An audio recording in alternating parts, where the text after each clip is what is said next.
एक आता जरा वेगळा प्रश्न, तुम्ही फार छान दंतकथा तो जो अनुवाद केलाय, मुळामध्ये तुम्ही म्हणजे त्याला एखाद्या लेखकाला दुसऱ्या लेखकाने पसंती किंवा पावती कशी द्यावी त्याचं एक फार छान उदाहरण आहे. तुम्ही मागे ब्लरवर जे म्हणता ना की तुम्ही लिहिलं नसतं तर मी लिहिलं असतं, म्हणजे ही जी एक लेखकाने याच्यापेक्षा मोठी काहीच पावती नाही. हा, आणि तुमच्या लेखन स्वभावाशी ते सगळं जुळणार आहे असं तुम्ही त्या ब्लरवर म्हणता. पण ते वाचत असताना ब्लर माझ्या असं लक्षात आलं की त्याच्यामध्ये तुम्ही काही मतप्रवाहाचा उल्लेख असा केला आहे की सर्जनशील लेखकाने अनुवाद करणं म्हणजे वेळ वाया घालणं असं एक संदर्भ आलाय त्याच्यामध्ये. त्याच्यापाशी मी थोडासा अडलो आणि मी विचार करायला लागलो की बरं, मग याचा अर्थ सर्जनशीलता महत्वाचीच आहे. मग आपल्याकडे जे अत्यंत मौलिक असे अनुवाद झालेले आहेत, म्हणजे उदाहरणार्थ मला असं आठवायला लागलं ज्ञानेश्वरासारखा माणूस आहे, ज्या ज्ञानेश्वरांनी खरं तर गीतेचा अनुवाद भावानुवादच केलेला आहे. मग मी असे वाक्य त्याच्यात आलेलं चर्चेला ब्लर मधलं वाक्य लावून बघायला लागलो, किंवा मला प्रश्न पडला की मग अनुवादामध्ये सर्जनशीलता नाही का, असे काही प्रश्न माझ्या डोक्यात निर्माण झाले. आणि तुम्ही आता सगळं हे डोक्यात हे विचार तुम्ही मांडून अनुवाद मात्र केला आणि उत्तम अनुवाद केला फार. आणि ते तुमची निकड होती एक लेखक म्हणून की नाही याचं मराठीत आलं पाहिजे, असा जो अनुवाद असा जेव्हा होतो ना की हे माझ्या भाषेत आलं पाहिजे, तसा तो अनुवाद झाला. मग आता तुम्ही अनुवाद केला, तुम्ही सर्जनशील लेखक आहात, मग तुमची आता काय भूमिका आहे त्या मताशी? एक तर काय, मी नंतर उर्दू शिकलो. हो, माझ्या वयाच्या 60 वर्षाच्या नंतर. काय ट्युशन काय केलं? मी सरळ ट्युशन लावल्या. बरं. त्या लहान लहान मुलांच्या मध्ये मी बसून इथे पुण्यात आणि इथे मी उर्दू शिकलो. किती दिवस लागले? मला 5-6 महिने तर ती लिपी शिकायलाच लागली. आणि त्यानंतर रितसर बकड असं म्हणजे अली बे पे असं. आणि नंतर मी इंदिरा गांधी ओपन युनिव्हर्सिटी ही जी आहे त्याच्या 2 परीक्षा असतात, एक Urdu certificate in Urdu course आणि दुसरा डिप्लोमा इन उर्दू लँग्वेज. दोन्ही परीक्षा मी पास झालो. त्यासाठी मी 3-3 तासाचे पेपर लिहिले. आता तुम्ही उत्तम लिहू शकतो, वाचू शकतो, बोलू शकतो आणि अनुवाद करू शकतो. तर हा जो अनुवादाच्या प्रश्नाकडे आपण येतोय, तर त्यात मी आता या प्रश्नाकडे एवढ्यासाठी हा उल्लेख केला की तुम्ही अनुवादाचा हे केलेला. तर मी आता उर्दू कथांचा मराठीमध्ये अनुवाद करायला लागलेलो आहे, थेट वाचून, देवनागरी नाही, थेट उर्दू वाचून उर्दूचा मराठी अनुवाद मी करायला लागलेला आहे. तर हा अनुवाद मी आता अलीकडे केला. पण सुरुवातीला मी हा प्रयोग केला पहिल्यांदा की दंतकथेचा मी अनुवाद केला. त्याच्या पाठोपाठ नंतर उर्दू नाटक जे यांनी छापलेलं आहे साधनेने मराठीमध्ये, उघडा दरवाजे उघडा दरवाजे खोल दो, हे जे कृष्णचंद्रचं जे मुळातलं नाटक आहे त्याचा मी थेट नाटकाचं म्हणजे उर्दूतून मराठीमध्ये अनुवाद केला आणि ते त्यांनी छापलेलं आहे. दंतकथेचं कसं देवनागरीत होतं? ते हिंदी आहे. हिंदी ते उर्दू नावे. जरी त्याचं नाव अब्दुल बिस्मिल्ला असलं तरी तो नेहमीच त्याने कधीच उर्दूत लिहिलेलं काम. तो दिल्लीत राहतो.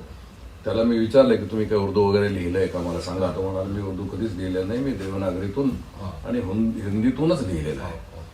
आता हा जो काही मी त्याच्यामध्ये संदर्भ घातला असेल तर तो कदाचित त्यावेळेला तत्कालीन कुठल्या तरी चर्चेच्या संदर्भामध्ये केलेला असणार की अनुवाद चांगले सर्जनशील लेखकाने अनुवाद करायचं की नाही, करावा की करू नये, वेळ घालवणं आहे की नाही. तर अर्थात आता येता येता इतका काळ उलटल्यानंतर मला असं लक्षात आलं की जी उत्तम कृती आहे ती मराठीत आलीच पाहिजे आणि त्यासाठी जर इतर कोणी प्रयत्न करत नसतील तर आपण केला पाहिजे, या मतापर्यंत मी नक्कीच आलेलो आहे.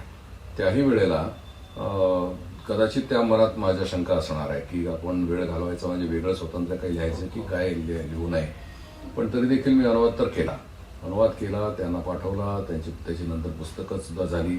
नवचैतन्य प्रकाशनाने पहिल्यांदा ते छापलं, नंतर त्यांनी त्याची दुसरी आवृत्ती काढली नाही, दुसरी आवृत्ती काढली मला वाटतं, आणि ती पण लिमिटेड.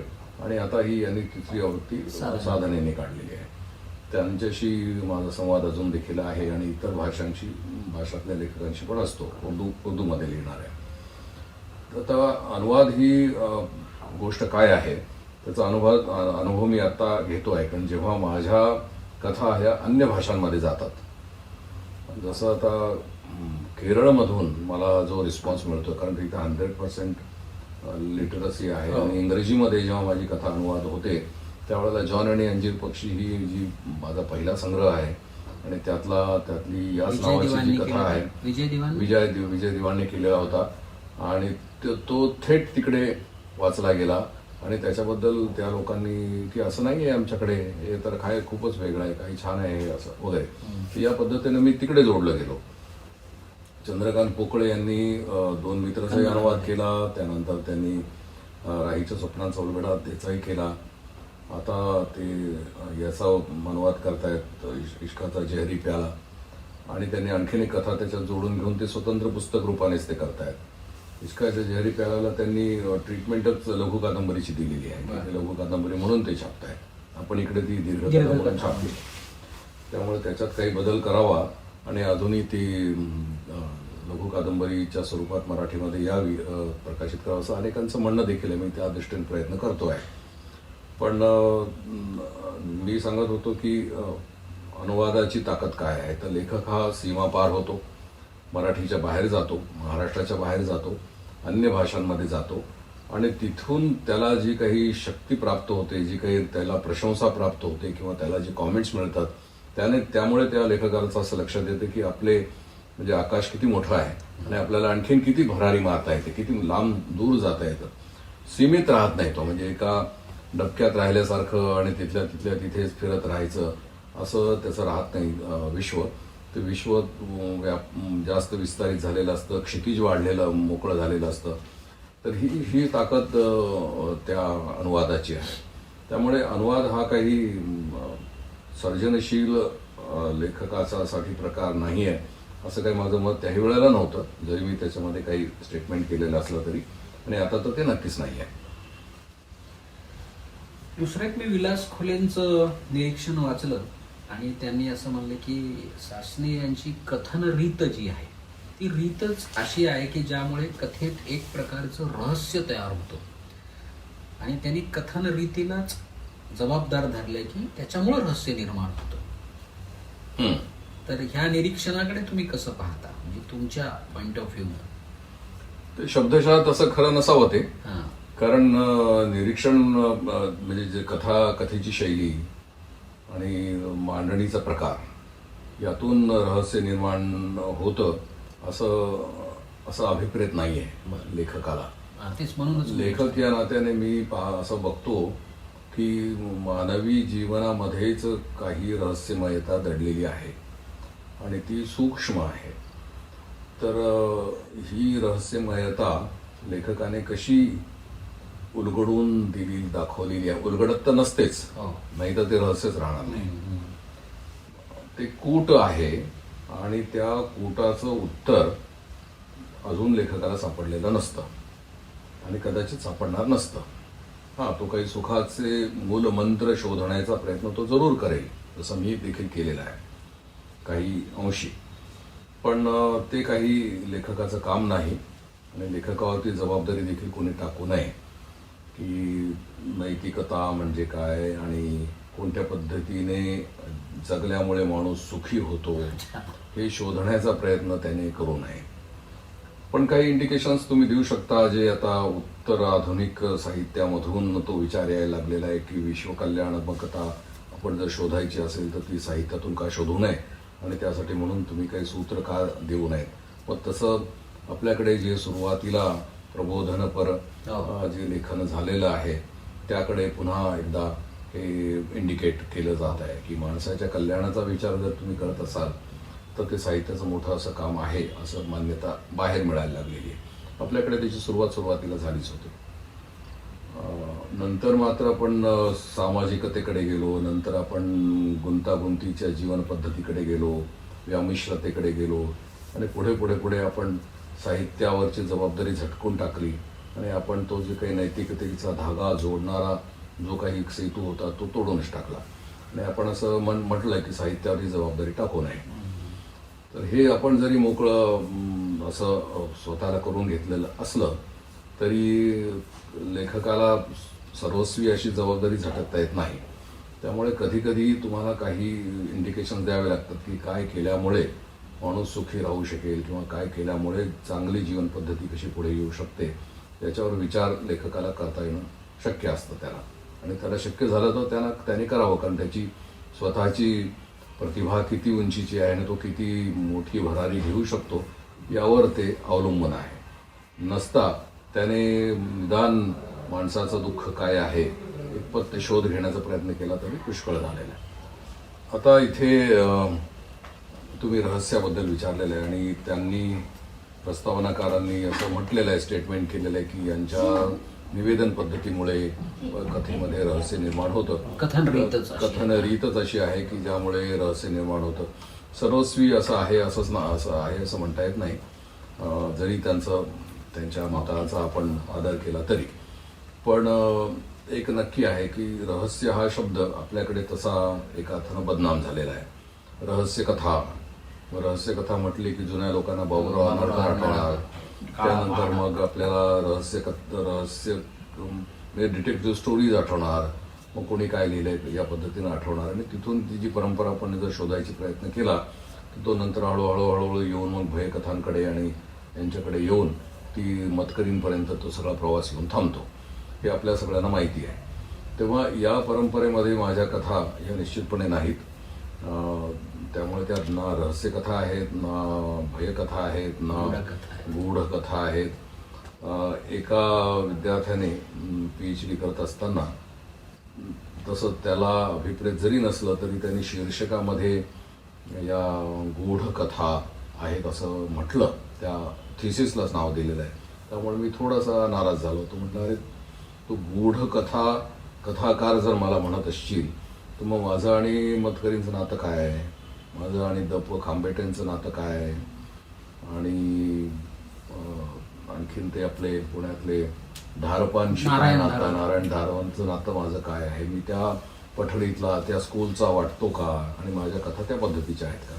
तशा जर नसतील तर अशा प्रकारचा शिक्का मारू नये. ते हे ओघड आहे आणि असे चुका असा प्रमाद करू नये. रहस्य हा शब्द किंवा रहस्यकथा हा शब्द अशा अर्थानं बदनाम झालेला आहे आपल्याकडे, त्यामुळे त्याला मान्यता नाही आहे, जरी ते श्रेष्ठ असल्या चांगल्या जरी असल्या तरी सुद्धा.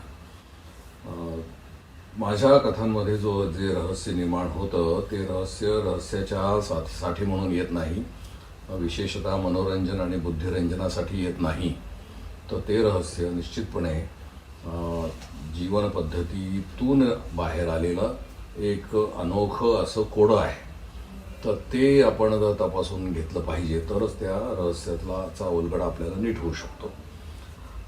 अमुक एक जन्मरहस्य आहे. आता सुरुवाती पहिलीच जी कथा आहे की I think therefore I am, त्या आपला जो नायक आहे त्या नायकाचं एक जन्मरहस्य आहे की त्याचा जन्म कसा झाला, कोणापासून झाला, त्या मुका महाराज म्हणून जो कोणीतरी आहे त्याच्यापासून झाला का की नाही झाला, त्यामुळे त्याच्या आईवर काही बालंट येत आहे का, तिच्या चारित्र्याबद्दल काही शंका निर्माण होतात का, असे असंख्य प्रश्न त्याच्या भोवती आणि त्याच्या मनामध्ये आणि त्याच्या मेंदूमध्ये घुसून बसलेले आहेत. त्या सगळ्यांचं उत्तर त्याला केव्हा तरी पुढे शोध घेताना हे रहस्य उलगडतं. पण अशा स्वरूपाची जी रहस्य आहेत ती मानवी जीवनामध्ये आणि मानवी अनुभवामध्ये ठायी भरलेली असतात आणि अनेकांना अशा प्रश्नांना सामोरं जावं लागतं. मग कोणाचं काय रहस्य कोणाला वाटतंय, कोणाचे जन्मरहस्य असेल, कोणाचं काय कूटक असेल, कोणत्या पद्धतीने जगणं असेल. तर या पद्धतीने माणूस हा विचार करतो आणि हतबुद्ध देखील होताना आपण बघतो. योगायोगी असतील पण मानवी जीवनामध्ये हे वेगवेगळी कोडी समोर येतच राहतात. आणि जेव्हा तुम्ही जरी नियतीला माना न माना, पण जेव्हा जगण्यामधले हे विविध प्रश्न आहेत, हे प्रश्न आपल्या आकलनाच्या पलीकडे अतर्क्यतेकडे आपल्याला घेऊन जातात का, असा जेव्हा प्रश्न निर्माण होतो त्यावेळेला ही ज्याला कूट म्हणतो किंवा गूढता म्हणतो हे आपल्याला टाळता येत नाही. तर ही गूढता आपण कथन शैलीमुळे निर्माण करतो असं सर्वस्वी होत नसतं. आता त्या कथन शैलीचा किंवा कथन रीतीचा संदर्भ आला म्हणून मी छोटासा प्रश्न असा विचारतो की तुमच्या कथामधून जे निवेदन असतं ते बरेचदा प्रथम पुरुषी एकवचनी येतं. ते अलीकडे अलीकडे आले. अलीकडे आता नव्या नव्या ह्याच्यामध्ये. तर याच्यामध्ये बरेचदा त्या कथानकाची ती गरज असू शकते किंवा असंही काही असू शकतं का की गोष्ट सांगायला एक सहज सोपं किंवा थेटपणे सांगता येते.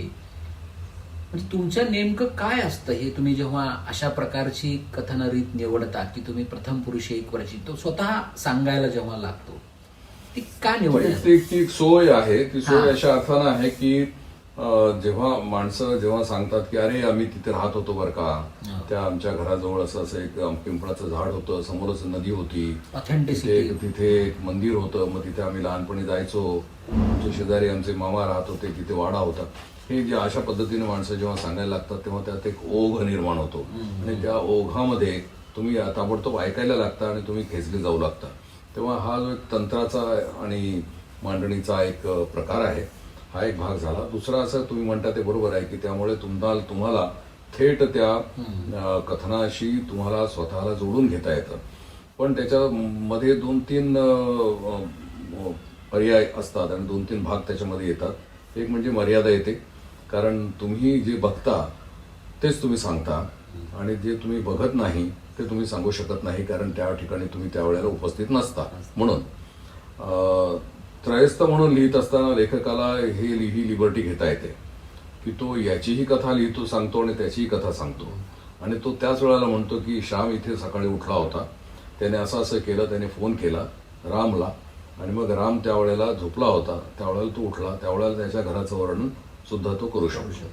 त्यामुळे हे दोन्ही पातळीवर तो एका तटस्थ अँगलने या दोघांकडे आणि अन्य पात्रांकडे बघू शकतो.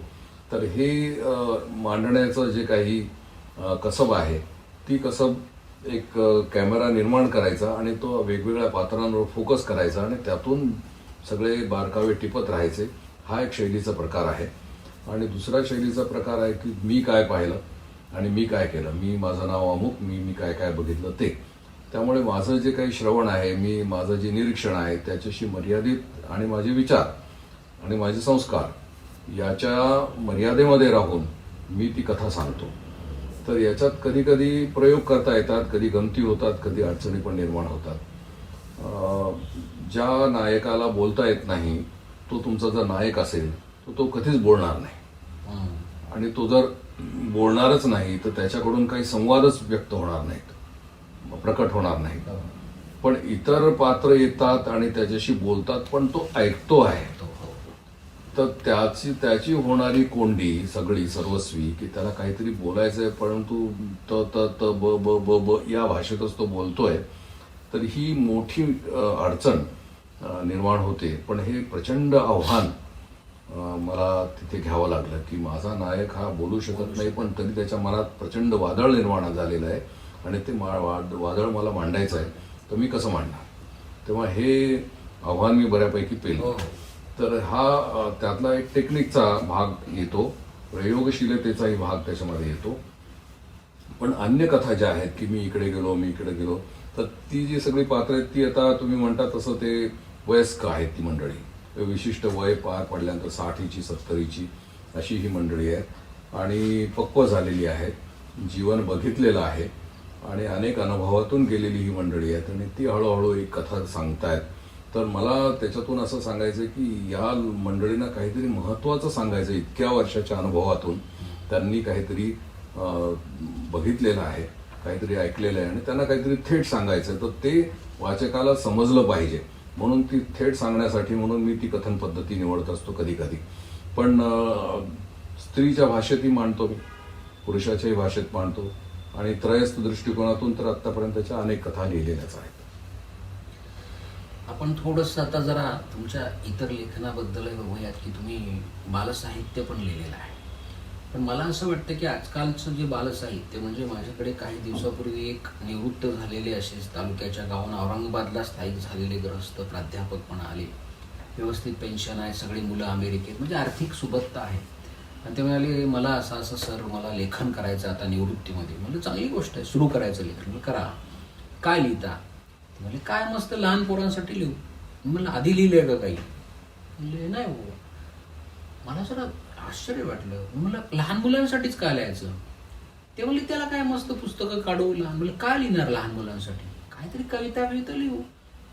तर मला असं वाटलं की फावल्या वेळात किंवा निवृत्त झाल्यानंतर लहान मुलांसाठी लिहिणं हा काही इतका सहज आणि सोपा प्रकार आहे का? आणि मी अवाक झालो. आणि आत्ता सुद्धा मी पाहतो बालसाहित्यामध्ये जे लिहिल्या जातं, म्हणजे जे 60s मध्ये करंदीकर लिहित होते की उंदराने हॉटेल काढलं, हत्ती चहा प्यायला, असं काहीतरी फॅन्टसी. मला कळेना की आता हे एवढ्या ऍक्सेस लहान मुलाचे वाढलेले आहेत, तर तुम्ही आता पुन्हा उंदराने हॉटेल काढलं म्हणता आणि पुन्हा म्हणता लहान मुलं पुस्तकं घेत नाहीत आणि वाचत. कसे वाचते? म्हणून या सगळ्या तुलनेत तुम्ही तो जो शमशेर कुलूप घरे एक निर्माण केला न्याय, जसं आपल्याकडे सातबांडे अमुक तमुक असं सगळं आहे गोट्यापासून परंपरा, तुम्ही त्याचा एक वेगळा प्रयत्न करू पाहताय. तर तुम्ही या सगळ्या घटनांकडे कसं पाहता? बालसाहित्य मला अत्यंत गंभीरपणे करण्याची गोष्ट वाटते. अगदी बरोबर आहे. मी स्वतः असं नेहमी म्हणत आलोय, अनेक ठिकाणी मी त्याची उत्तर पण दिलेली आहेत. मी असं म्हटलेलं आहे की बालसाहित्य ही गंभीरपणे करण्याची गोष्ट आहे. एक तर ती कॅज्युअली अशी घेता येत नाही. मला सहज वाटलं म्हणून, आता मी रिटायर झालो म्हणून आणि मला वेळ आहे म्हणून मी मुलांसाठी काहीतरी लिहितो, हे काही खरं नाही. याच्यातून बालसाहित्य निर्माण होत नाही. आता बालसाहित्यामध्ये पुन्हा काय गंमत झालेली आहे, तुम्ही जी आता नावं घेतली, तर बालनायक किंवा बाल प्रातिनिधिक नायक हा आपल्याकडे अस्तित्वातच नव्हता आपल्याकडे. म्हणजे परत तुम्हाला फास्टर फेणेपर्यंत जावं लागेल, त्याच्यानंतर मग बोक्या सातबंडे वगैरे, आणि नंतर कुणीच नाही आहे. आणि आपण जर फास्टर फेणेच्या मागे जर गेलो तर आपल्याला जी परंपरा दिसते ती परदेशी लँग्वेज मधून आलेली आहे. गोटे असेल, चंदू असेल वगैरे, हे सगळे हे टॉम सायरचे सगळे आवृत्ती आहेत की व्रात्य मुलगा जो खटपट करतो, अनेकांना त्रास देतो, पण त्याच्यातून काही इनोसंटली काही गमती जमती होतात आणि फार गंभीर असं काही होत नाही. पण तरी देखील एक फॉर्म्युला तो. आणि दुसरा एक फॉर्म्युला निर्माण झाला जो आपल्या मराठीत आला नाही सहसा, तो परदेशामध्ये मात्र निर्माण झाला. तो म्हणजे बालनायक, पण तो डिटेक्टिव्ह आहे. म्हणजे तो आणि त्यांची जी मित्रमंडळी आहे, ते मित्रमंडळी कुठल्या ना कुठल्या तरी एका रहस्याच्या मागे लागतात आणि त्या रहस्याचा शोध करतात किंवा उलगडा करतात. मग सिक्रेट फाईव्ह आणि सिक्रेट सेव्हन्स अशा पद्धतीनं ती खूप पुस्तकं लिहिली गेली आणि त्याची विक्री ही जगामध्ये प्रचंड आहे. प्रचंड म्हणता येतील अशी. ती इंडियामध्ये, भारतात देखील ती पुस्तकं आलीत आणि अन्य भाषांमध्येच अनुवाद होत असतो. तसंच बालनायिका देखील परदेशी लँग्वेजमध्ये आहे. टिक्सी काहीतरी अशा नावाची एक आहे. आणखीन एक नॅन्सी ड्रिओ नावाची एक आहे. तर या सगळ्या 12-13 वर्षाच्या मुली आहेत आणि या दोन कॅरेक्टर्सची मी नावं सांगितली. आणि त्या बालनायिका वेगवेगळ्या रहस्यामध्ये भाग घेतात, साहस करतात आणि कोडी सोडवतात किंवा रहस्याचा भेद करतात. तर हे मराठीमध्ये असं बालनायिका आलीच नाही, कारण आपण पुरुषप्रधान पद्धतीने विचार करणारे असल्यामुळे आपला नायक हा पुरुषच असतो आणि बालनायक जरी असला तरी तो पुरुषच असतो. मुलीला आपण काय क्रेडिट द्यायला अजून तयार नाही. तर त्यामुळे बालनायिकाही निर्माण झाली नाही आणि बालनायक या पद्धतीनं निर्माण झालेला नव्हता. मला असं लक्षात आलं की आपल्याकडे 2 परंपरा आहेत. एक म्हणजे संस्कारवाद्यांची परंपरा आहे, दुसरी मनोरंजनवाद्यांची परंपरा आहे. मनोरंजनवादी तुम्ही म्हणताय त्या पद्धतीनं कधी कधी कॅज्युअली लिहितात, काहीतरी गंमत जम्मत करू म्हणून असं, पण त्याच्यातून कोणता संदेश जातोय आणि कोणत्या प्रकारचं मनोरंजन होतंय आणि कोणत्या प्रकारचं बुद्धिरंजन होतंय आणि कोणते संस्कार दिले जातात याच्याबद्दल त्यांच्यामध्ये शिस्त नसते. आणि जे संस्कारवादी आहेत ते अतिशिस्तीचे असल्यामुळे त्यांनी एक चौकट ठरवून टाकले की आकाश विज्ञान, गणित, कोडी वगैरे वगैरे हे सगळं घालून त्यांनी अद्भुत रसाला त्याच्यातून वजा करून टाकलेला आहे. माझं असं म्हणणं आहे की बालसाहित्यातून अद्भुत रस हा निघून गेला असल्यामुळे आपण बालसाहित्याचं आणि एकूण समाजाचं अतिशय नुकसान केलंय मोठं. कारण ज्यांनी चांदोबा वाचला, ज्यांनी जुने हे वाचले, तर त्यांच्या व्यक्तिमत्वावर एक विशिष्ट असा प्रभाव पडलेला आहे आणि त्यांचं विकसित असं व्यक्तिमत्व झालं पुढे. आणि ज्यांनी नाही वाचलं काही बालसाहित्य कोणत्याही प्रकारचं, ती मंडळी करंटी झाली, पोटार्थी झाली आणि त्यांच्यामध्ये कोणत्याही प्रकारची कल्पकता राहिली नाही. त्यामुळे कल्पना शून्य अशा प्रकारची ही माणसं, कोरडी ड्राय शुष्क पद्धतीची ही माणसं निर्माण झाली. ही त्या माणसाचंही नुकसान आहे, त्याच्या कुटुंबाचंही नुकसान आहे आणि समाजाचंही नुकसान आहे. त्यामुळे अद्भुत रसाला आपल्याकडे फार मोठी मान्यता आपल्या रस साहित्यामध्ये आहे आणि त्यातून आपण बालसाहित्याला नेमकं अद्भुत रस आपण आठवून टाकला. ही मोठी गंभीर गोष्ट घडली. आता मनोरंजनवाद्यांना याची पुरेशी जाणीव नाहीये. ते अजूनही देखील उडता घोडा, उडती सतरंजी हे लिहितात. आता उर्दू कशी काय सतरंजी असू शकते? पण हॅरी पॉटरमध्ये आहे, त्याच्यात देखील तो एक झाडू ते घेतलं की झाडू होऊ शकते किंवा पांघरून घेतल्यानंतर अदृश्य होणारी माणसं आहेत. आपल्याकडे आहे ना ते, की पांघरून घेतलं की आतमध्ये तो अदृश्य झाला. तर हे आपल्याकडे कुठून आलं तर अरेबियन नाईट्स मधून आणि कथा साहित्य कथा सरित सागर मधून आलेला आहे. त्यामध्ये देखील अशा काही कथा आहेत आपल्याकडे. अद्भुतता आपण काही त्यावेळेला सन्मानाने जवळ ठेवली होती, बाळगली होती. आपल्या साहित्यातून ती वजा झाली हे लक्षात आलं. मनोरंजनवाद्यांना माहितीच नाही काय असायला पाहिजे आणि संस्कारवाद्यांच्या स्वतःच्या जी काही भूमिका होती, दुर्दैवानं जी काही मासिकं निघत आहेत किंवा जी नियतकालिकं निघतात ती सगळी संस्कारवाद्यांच्या ताब्यात आहेत. त्यामुळे त्यांनी आपले स्वतःचे कडक असे नियम तयार केले त्यांच्या काही उद्देशामुळे आणि त्यातून ही सगळी वाङ्मय संपदा त्यांची निर्माण होत असते. तेव्हा मी जेव्हा मध्यंतरी त्यांच्यावर टीका केली की तुम्ही अद्भुत असं काही देत नाही आहात, त्यावेळेला ते म्हणाले पण असं लिहिणं अत्यंत अवघड आहे कारण आमचं मासिक चांदोबा होईल. तर म्हटलं अरे तुम्ही काय विधान करताय? चांदोबा जर झालं तर उलट ही अभिमानाची गोष्ट आहे, आनंदाची गोष्ट आहे. तसं जर झालं तर तुम्ही स्वतःची म्हणजे प्रशंसा करायला पाहिजे. पण त्याऐवजी तुम्हाला भीती वाटते की आपल्या मासिकाचा चांदोबा होईल म्हणजे काय? चांदोबाची पॉप्युलॅरिटी किती होती माहिती आहे का तुम्हाला? म्हटलं किती भाषामध्ये निघत होता तो. आता बंद झाला पण 12, 13, 14 भाषांमध्ये चांदोबा निघत असेल. चंदा मामा वगैरे वगैरे ते सगळ्या याच्यामध्ये. आणि त्याच्यातली चित्र किती अद्भुत होती, त्यातल्या कथा काय होत्या ते सगळं ज्यांनी वाचलंय त्यांना माहीत आहे. अजूनही त्याचे सेट बाळगणारे आणि जवळून ठेवणारी मंडळी आहेत. मला कोणाचा तरी फोन आलाही होता की तुम्ही चांदोबाबद्दल एवढं बोलताय तर माझ्याकडे पूर्ण सेटच आहे. म्हटलं मी पाहायला येईन. तो गोव्यातलं कोणीतरी माणूस होता. पुढे संपर्क नाही झाला. तर मी या लोकांना असं म्हटलं की अद्भुत मी लिहिलं पाहिजे. तर म्हणाले तुम्हीच लिहून द्या. तेव्हा ते मी आव्हान स्वीकारलं की आपण वर्षातून निदान एक तरी दीर्घ गोष्ट लिहिली पाहिजे मुलांसाठी. ती देखील छोटी छोटी लिहायची नाही, मोठं लिहायला वाचायला लावलं पाहिजे. कारण मी हॅरी पॉटरचे खंड त्यांना वाचताना पाहिलेलं आहे. त्यामुळे असं काही आपण मानायचं कारण नाही की त्यांना छोटं काही दिलं पाहिजे. तर मी एक दीर्घ कथा मुलांसाठी म्हणून छात्र प्रबोधनसाठी देत आलो दरवर्षी. राम आणि श्याम नावाच्या दोन भावांची निर्मिती मी केली आणि त्याच्यापेक्षा थोडंसं वयाने लहान असलेला हा समशेर कुलुपघरे ज्याचा उल्लेख तुम्ही केला, ते आता मनोविकास त्याचा 3 पुस्तकांचा सेट काढतोय. या वयामध्ये वयामध्ये कादंबरी आली स्वतंत्रपणे. पण ह्या ज्या कथा ज्या आल्या त्या याच्यामध्ये आलेल्या होत्या साधनेच्या बालकुमार विशेषणामध्ये. आणि दरवर्षी एक याप्रमाणे पाहता पाहता त्याच्या 9 ते 10 कथा उपलब्ध झाल्या. आणि मग ते असं म्हणाले की आम्ही हे संच करतो, 3 पुस्तकं करतो, तिन्हीचं मिळून एक सेट करूया आणि तो सेट विक्रीला ठेवूया. तर ते आता या संमेलनाच्या पूर्वी ते भेटीला येऊ शकेल बालवाचकांच्या. तर तिथे राम आणि श्यामचं छात्र प्रबोधन पुस्तक करताय. त्यामुळे अद्भुत रस हा साहित्यामध्ये बालसाहित्यामध्ये कसा असला पाहिजे तर याचा जो मी काही प्रयत्न केला तो त्या रूपाने आपल्यासमोर येतोय. आणि इकडे तर एक समशेर कुलुपघरे. आता समशेर कुलुपघरेच्या बाबतीत सांगायचं झालं तर असं की आपल्याकडे काय सगळीचकडे त्या वयामध्ये एक रोमहर्षकतेचं मोठं आकर्षण मुलांना असतं. सस्पेन्स आवडतो, त्यानंतर थ्रिल आवडतं, साहस असायलाच पाहिजे, धाडस असायलाच पाहिजे, त्यानंतर कूटता असली पाहिजे, म्हणजे काहीतरी कोडं असलं पाहिजे किंवा रहस्य असलं पाहिजे. तर या सगळ्या गोष्टी ज्या आपल्या मराठी साहित्यातून बिलकुल वजा करण्यात आल्या होत्या, नकळतपणे कुठल्याही कारणासाठी म्हणा, तर ते मी पात्र निर्माण केलं.